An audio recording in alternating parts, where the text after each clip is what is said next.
Bonjour à tous, bonjour, j'espère que vous allez bien. Aujourd'hui, on va faire d'autres projets. Premier projet de Gialux, c'est-à-dire on va créer un local. Mais avant, il faut d'abord qu'on l'installe, on télécharge, puis on essaie de configurer le logiciel Gialux. Gialux, en fait, c'est un logiciel d'éclairement qui permet en fait d'étudier le nombre de lampes à travers une surface donnée, c'est-à-dire vous centrez les caractéristiques de votre lampe et aussi vous centrez la surface que vous voulez éclairer. Donc on va, pour commencer, d'abord on va installer Gialux. Je précise que c'est pas Gialux Evo, c'est Gialux simple. On va d'abord commencer par un petit projet, puis on va voir les trucs un peu plus complexes. Donc vous cliquez sur Finish.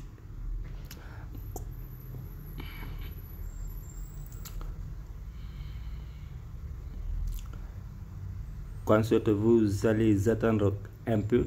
Alors on va démarrer l'installation. Vous acceptez les conditions, vous cliquez commencer, ensuite vous cliquez suivant, ensuite vous restez les paramètres par défaut, suivant, ainsi. Ensuite c'est parti. Un peu de temps, ça prend pas du temps, en fait ça dépendra de la puissance de votre machine. Si vous êtes nouveau, abonnez-vous à la chaîne pour ne pas rater les prochains tutos. Ok, donc on va attendre encore quelques secondes.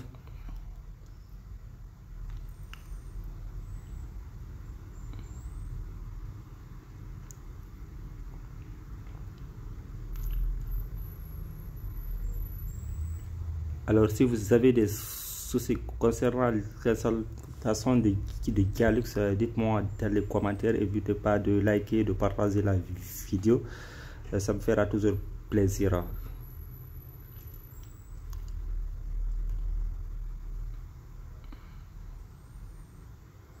Donc ça c'est fini, donc ça va plus tarder.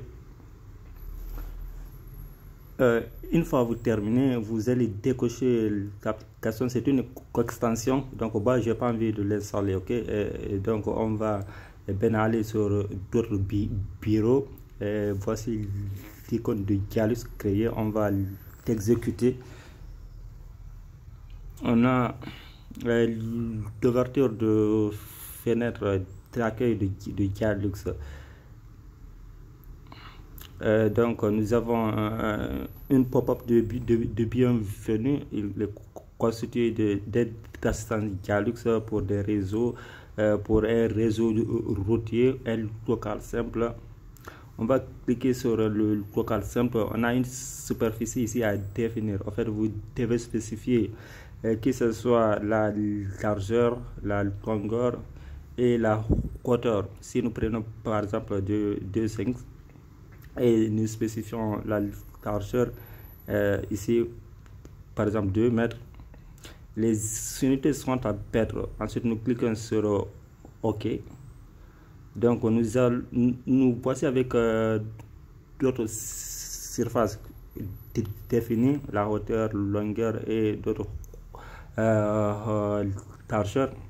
Vous avez un plus ici. Si vous cliquez ici, vous cliquez droit, vous avez quelques paramètres ici en 3D. Nous voilà ici avec le bâtiment qui est en 3D. Le local, supposons c'était le local de bureau. Avec cette icône là, vous pouvez en fait déplacer, glisser en fonction de vos besoins des angles différents. Nous avons le format DD. Ensuite nous avons ici les raccourcis de Gialux. Si nous faisons un clic droit ici, nous avons faire une disposition de champ de luminaire sur cette surface.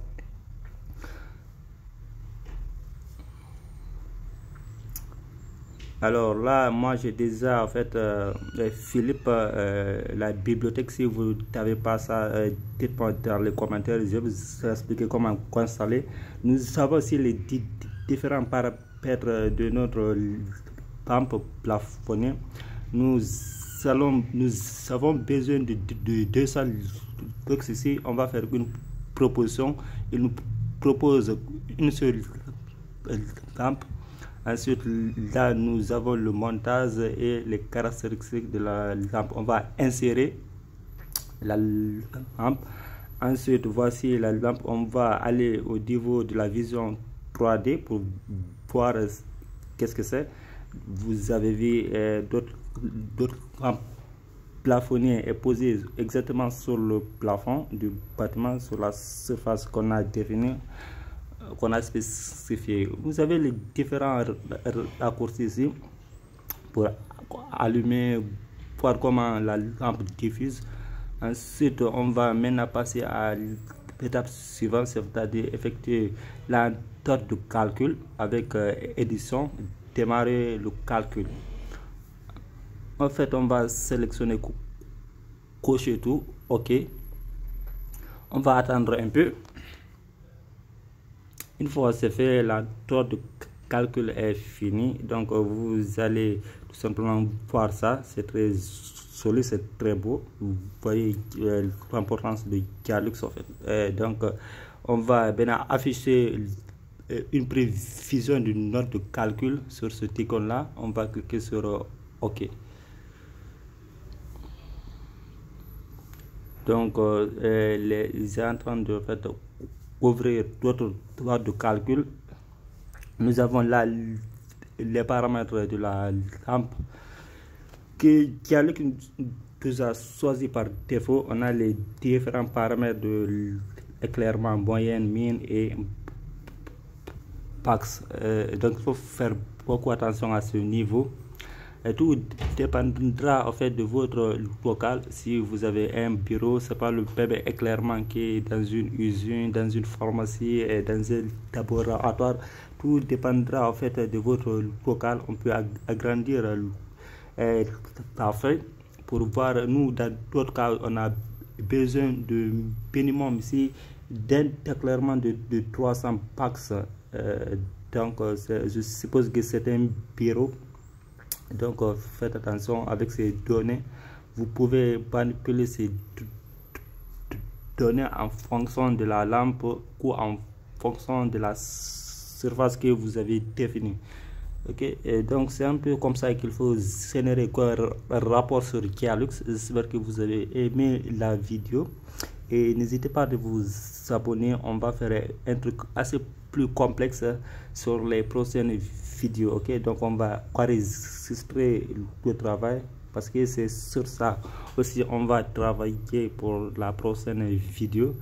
Donc partagez la vidéo, aimez, likez. On se retrouve à la prochaine vidéo sur Dialux bien sûr. Ok, on va faire un local beaucoup plus complexe, faire des appliques birales, placer des armoires électriques, des TGBT. Donc on peut faire plein d'études d'éclairement avec Dialux. Merci.